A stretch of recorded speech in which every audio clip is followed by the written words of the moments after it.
Today, on episode number 344 of the Teaching in Higher Ed podcast, Sharon Hamill joins me to talk about caring for the whole person. Produced by Innovate Learning, maximizing human potential.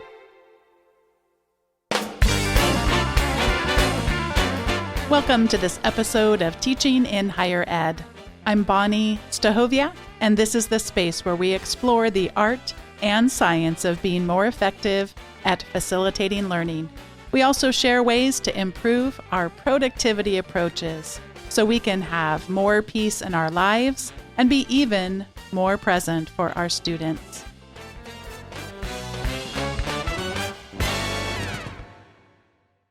Sharon Hamill, PhD psychology professor at Cal State University, San Marcos, is recognized for her leadership in palliative care education, an innovative approach to raising awareness about completing advanced directives for healthcare.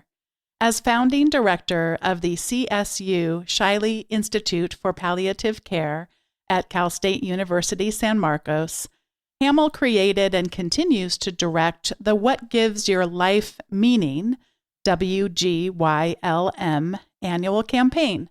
Held over the last 5 years, the campaign raises awareness for students, staff, and faculty to advocate for their own health care, including planning for advanced directives. The campaign features guest speakers, a resource fair, films and discussion panels, and a pledge drive to increase the number of students completing advanced directives. WGYLM allows students to take leadership in educating the community. For example, students developed a website to support children and young adults who serve as family caregivers and lead workshops on palliative care. Sharon, welcome to Teaching in Higher Ed. Thank you. It's wonderful to be here. I am excited to get to hear about your work, and I'm just having this sense that so many of us are going to get so many benefits from today's conversation. So thanks for joining me on this day and especially during this time. Oh, I'm so delighted to be here. I think there are some really wonderful messages to share. Talk to me about where you first remember hearing about palliative care. It actually happened when I was pregnant with my third son, and I was diagnosed with melanoma. And I went into a doctor's office, and I heard them refer to me as the pregnant melanoma patient. And I was so devastated by that I was not a human being, but I was a disease.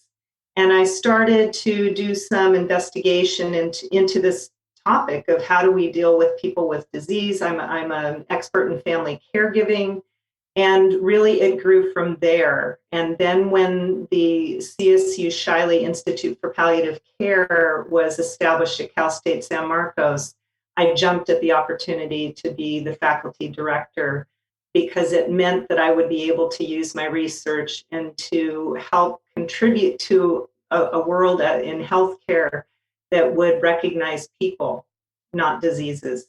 Mm. And I know our conversation today is going to blend our teaching in with our personal lives, which of course, isn't that really how it works anyway? Absolutely. Absolutely. It's funny because especially working on a college campus and palliative care, we often got questions like, why would you be teaching about this to these young people? But my answer was always, why wouldn't we? We need to make this as much a part of our life as anything that has to do with healthcare or major life events. We know that college students daily are dealing with illness and death. We may not see it. We may not hear about it until there's a funeral and the student needs to take some time off. But the truth is, we know from a recent AARP study that about 11% of college students, that's about 5 million college students, are actually caregivers in their families. So this is something that they're living with daily, but they may not tell us. We may see it in an absence. We may see it in a failure to complete an assignment. But the truth is, these students are trying to navigate some very difficult roles simultaneously, and they often do it alone. It's been an interesting semester for me in terms of the ways in which having more asynchronous online assignments have allowed me to see some of these glimpses. Now, the class I have been teaching is a class about personal productivity, but just like us talking about our lives as both teachers, but also there's so many other aspects to our lives. Of course, the same thing would be true for our students. And just to be able to see, when you talk about major life events, the number of students losing parents and dealing with their own COVID diagnoses or family members. I mean, it seems bigger than ever before. And some of that, of course, has to be true, but some of it's always been there. And I just didn't have as many glimpses into it. Would you talk about, for your own experience in your teaching, was there a time when you started to be able to see more of these glimpses of your students' lives, like the things that maybe you would have just counted as an absence before, and then times now where you're able to see more of that? Absolutely. I think the pandemic has really laid open for us to see things that have been there for a very long time. But because we haven't given a name to it, or we haven't recognized the responsibilities that our students have, or the responsibilities that faculty, staff, and administrators have too, it's almost as if we treat that work environment and that school environment as somehow being unaffected by things going on in the outside world. And the pandemic has made that painfully clear that we aren't immune, that we are impacted by what's going on in the outside world. And what it has done, I always try to look for silver linings, but I see that it has made us all much more cognizant of those family responsibilities that our students have, that our faculty have, and really anybody connected with the university. And then it becomes like when you talk about the asynchronous classes, we know that these young caregivers, these college student caregivers, are more likely to take those kinds of classes because they afford them the opportunity to manage their family life while they're still trying to get that college education. And so I think we are really opening our eyes to it's not just a student trying to combine work and school, but there are some very real family responsibilities that are impacting their ability to do either of those roles. And how are we responding in a way that still provides access and equity and really gives them the opportunity to be socially mobile and get that college degree? So I think it is a shift that we're going to see ongoing now that our eyes have been opened to this. It's not just when a student comes to you and says, hey, I have an absence and I can't come to class. Maybe we're going to think a little more deeply about why is that the student is doing that. And I think that's the beginning of some great changes. How do you explain to people what palliative care is and also what it's not? Oh, this is a great question, because I actually spent a number of years on a board of a hospice. And so when most people hear palliative care, they connect it to hospice, because hospice services, which are focused on those people who are terminally ill and expected to die within 6 months, they get palliative services. We think of palliative care as sort of an extra layer of support. It's typically offered in palliative care teams. So you might have a physician, a social worker, a palliative care nurse, a chaplain. And the idea is that rather than just focusing on the disease state of that individual, but saying, let's look at the whole individual and what might they need. And maybe they need some chemotherapy or they need some kind of physical support.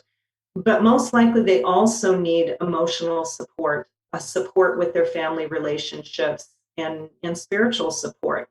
So traditionally, palliative care has been found within hospice. And so often when I would speak to people about palliative care, they assumed I was telling them, you're likely to die within 6 months. A lot of education around, no, we're talking about why should you have to be dying to get whole person health care? Why should you have to be terminally ill to get the kind of support that all of us benefit from when we get treated as more than our disease state?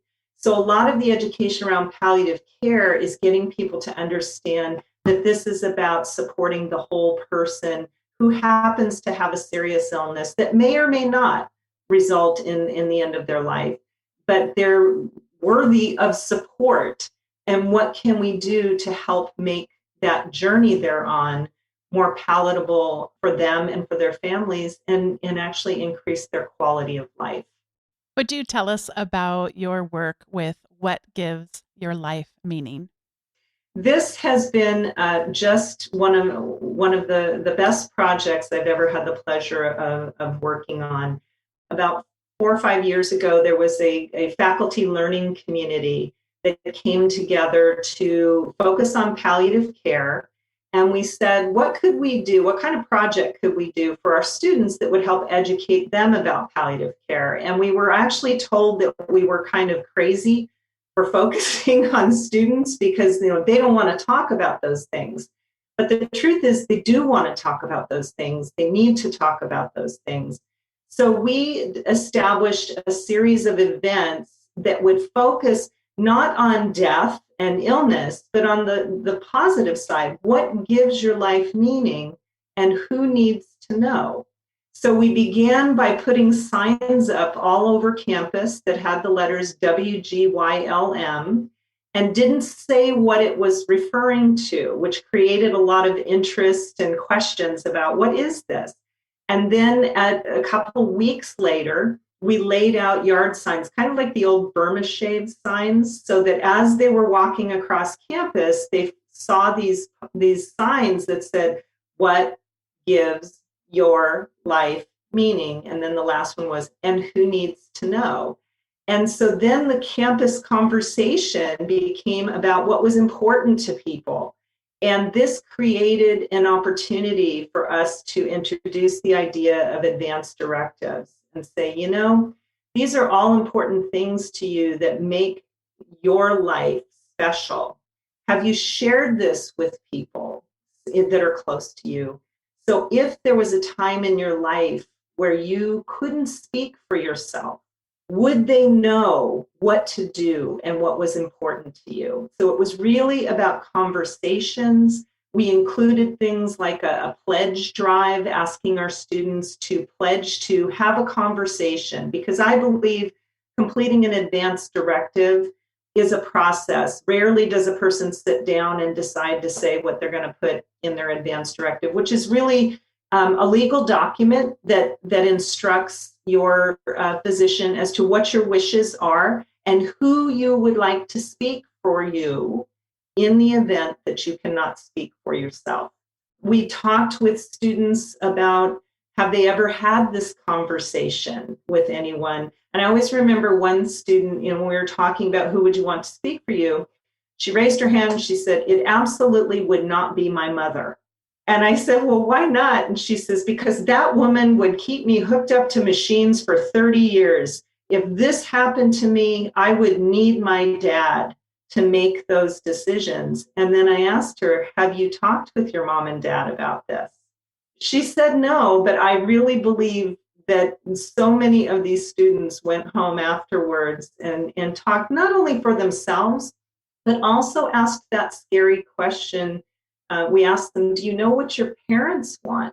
And the whole idea was not to answer the questions for them, but to get them to have the conversations, because we believe that's how you can set up your life the way you want it to be, but also in the event that there's a terrible illness or an accident or a pandemic, that you're not left wondering, what would this person have wanted? That you've had the conversation and you each know what you're bringing to it. We were introduced to advanced directives, although the name has changed over the years, but at our church, and my mom came up to the events that they would do. It was I believe it was the association's Orange County Alzheimer's Association, or I'm trying to remember exactly the name of it. I'll find it and put it in the show notes, but I found for myself in my life that the first couple of times it was sort of nice if there was another group that could facilitate or prepare to have it. And that it's kind of been like exercise over time in the sense of that if we don't let it go for too long and just bring up these conversations. And of course, Alzheimer's runs in my family. So it's really hard to have conversations because it's scary, but I so much would rather just work through my own fear so that I do know the answers to those kinds of questions. But it's really hard work. It's really hard work. And I feel like in some ways I've already been able to grieve the loss of, a parent role because, you over your lifespan, your parent then is no longer taking all those parenting roles on. And eventually, if people live a long, great life, then eventually they do become a little bit more childlike in terms of needing more care from you. And some people, as you already well know, that gets accelerated so much. And then you do see people in their 20s that are having to take on more parental type of characteristics. And that's a huge grieving process in addition to just needing to have these conversations. It's a very huge grieving process. And it's also important that even though the roles, you may take on more of a making decisions for a parent, for example, there's still that dimension that they aren't children. Or with children, we know as they develop, they will advance and get more skills. But in the case of something like Alzheimer's, we know that we're looking at decline. So it's a very complicated kind of process. Your point about sort of when do you talk about this? It is true that if a family member has a disease, that you may end up coming in contact with the Alzheimer's Association or the Parkinson's Association, and they'll get you thinking about it. If you're doing any estate planning, they'll get you thinking about it.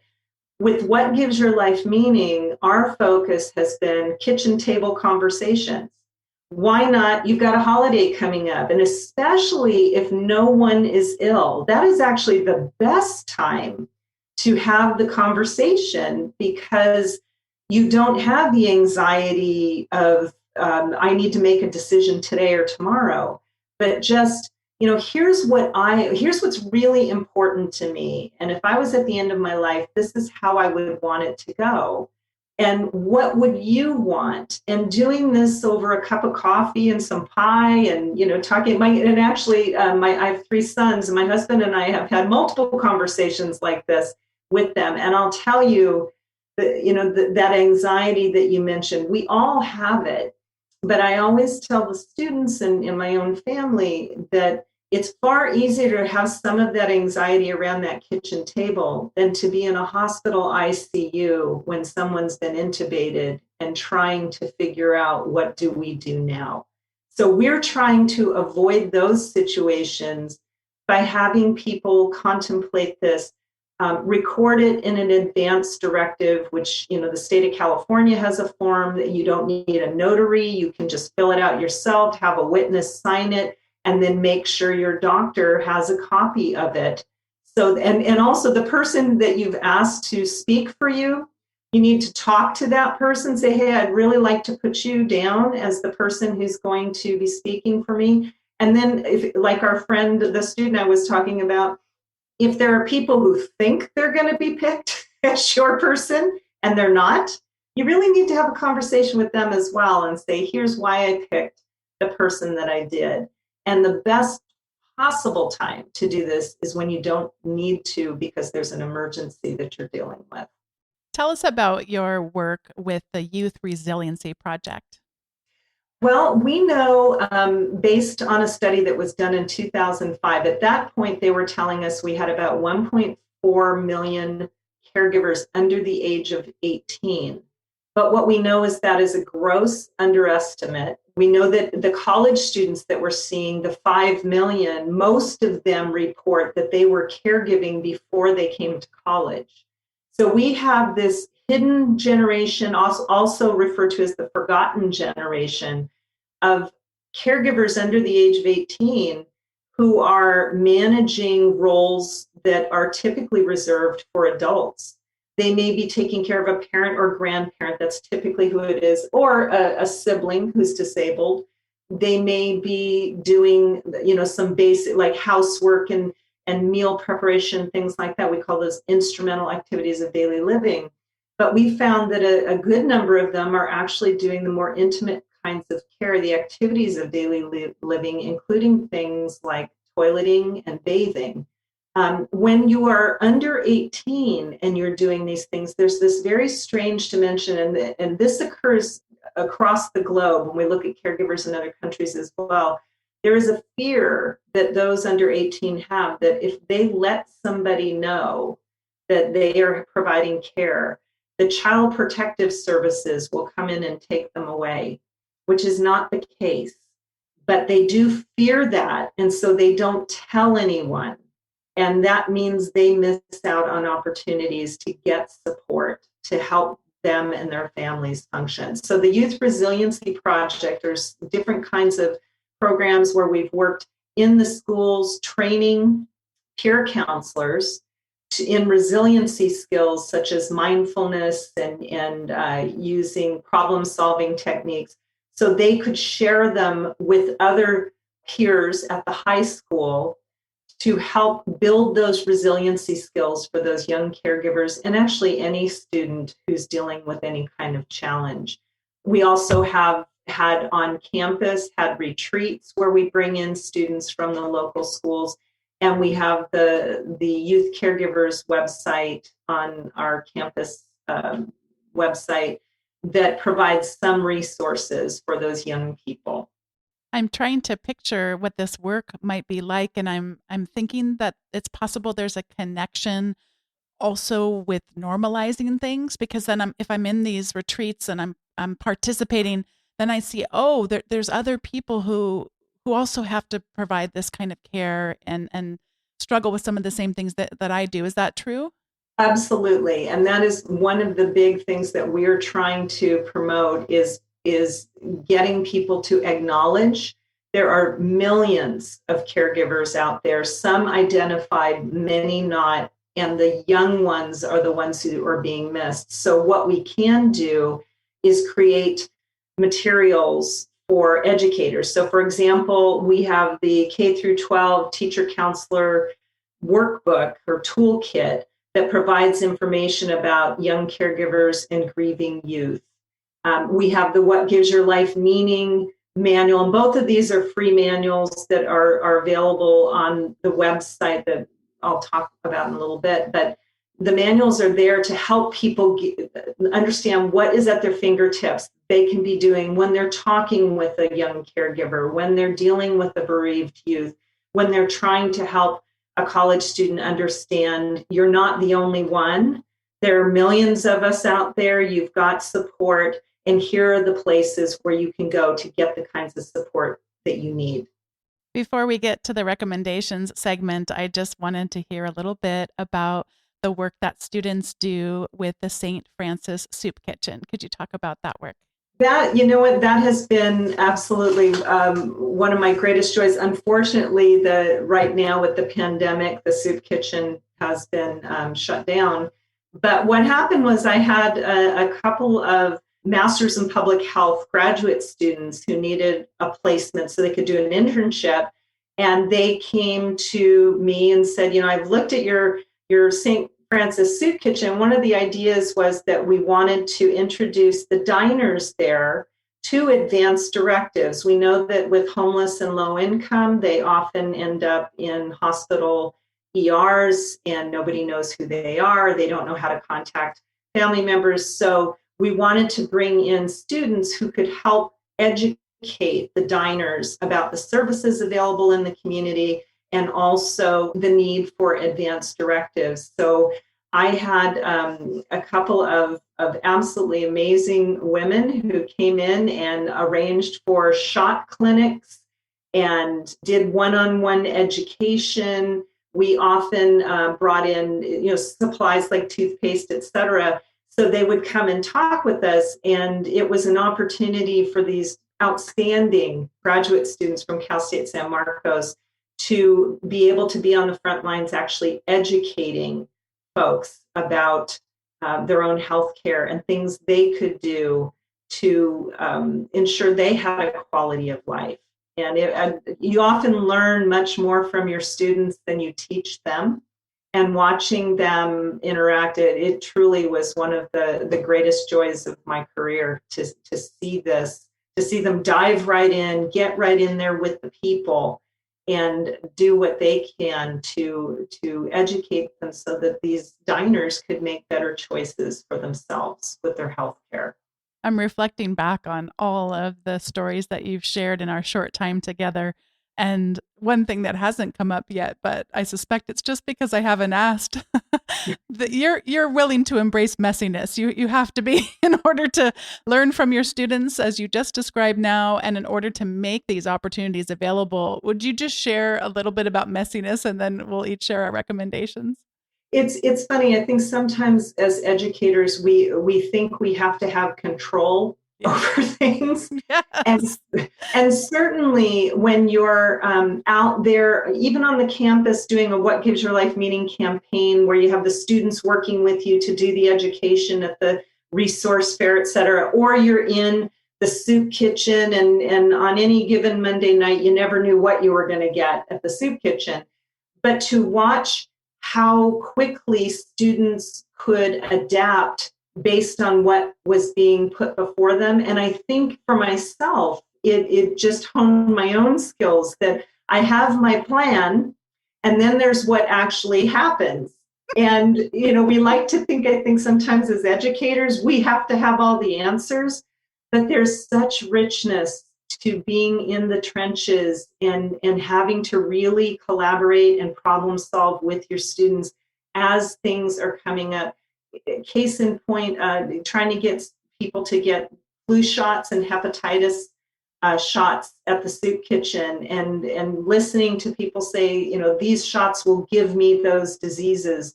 And then watching these public health students get in there and do their thing. I mean, I was just in awe. So I think you have to embrace the messiness and recognize that that's probably where the best learning is going to occur.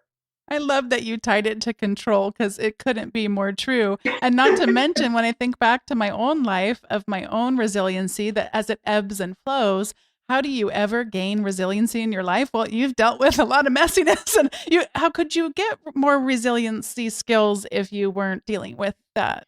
Well, one of the things that's really important, I teach a class on risk and resiliency, and one of the key things about resiliency is you can't be resilient unless you've had adversity.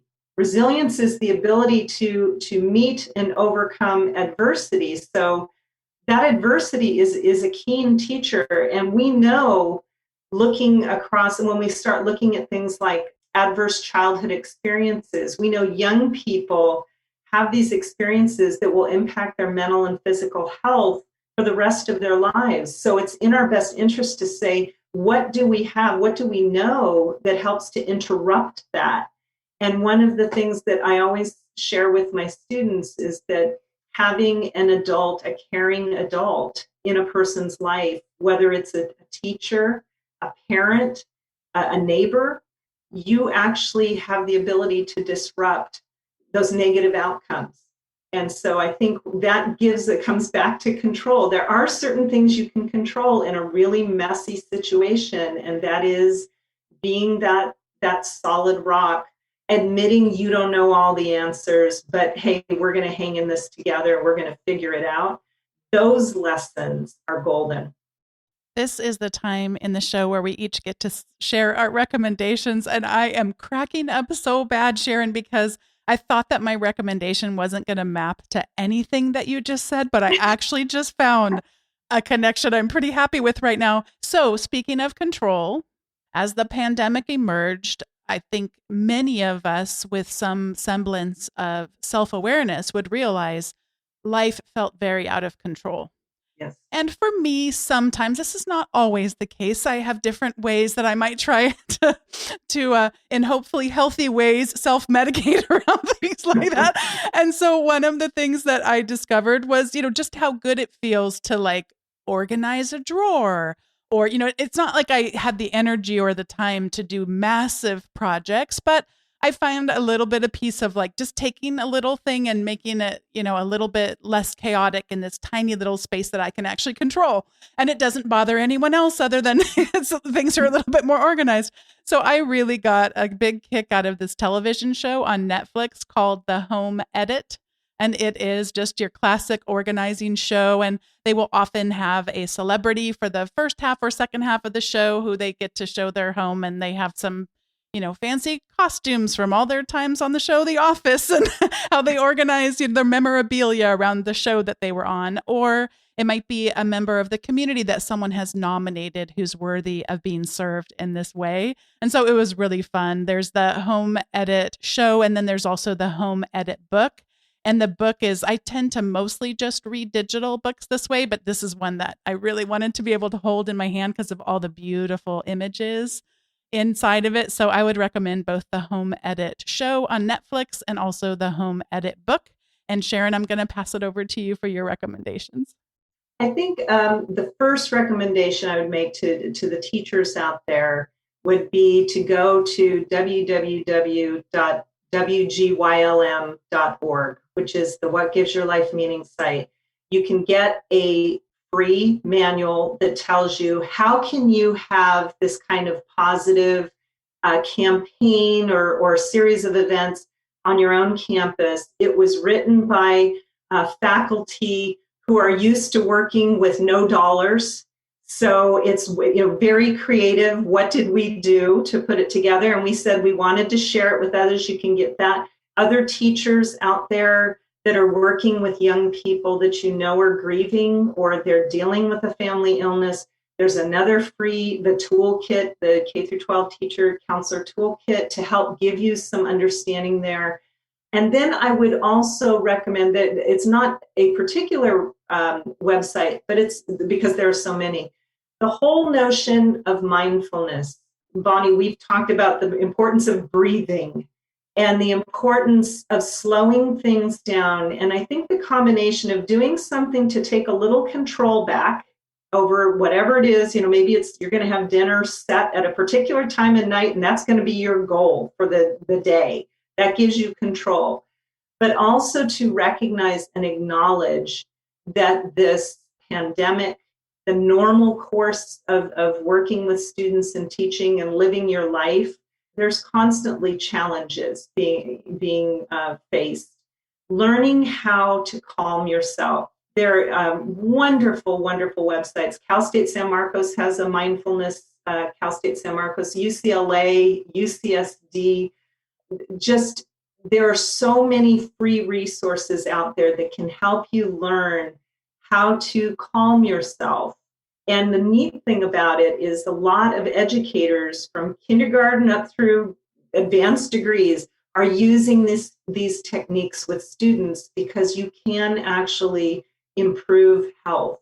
It's free, it's readily available. A good search on mindfulness will bring up all kinds of things for you to use and practice. And I really do highly recommend it, especially right now. I am so glad that the Cal State University system has connected the two of us. I've so enjoyed learning from you and just look forward to staying connected and being able to continue doing that and do my own search on mindfulness and see what pops up. Thank you so much.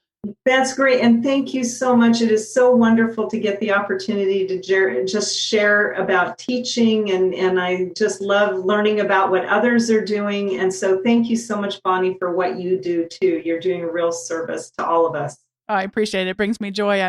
We're having this conversation in the morning time and you're just starting my day out right. I feel like I'm in a more peaceful place. I really appreciate your time. Great. I do as well.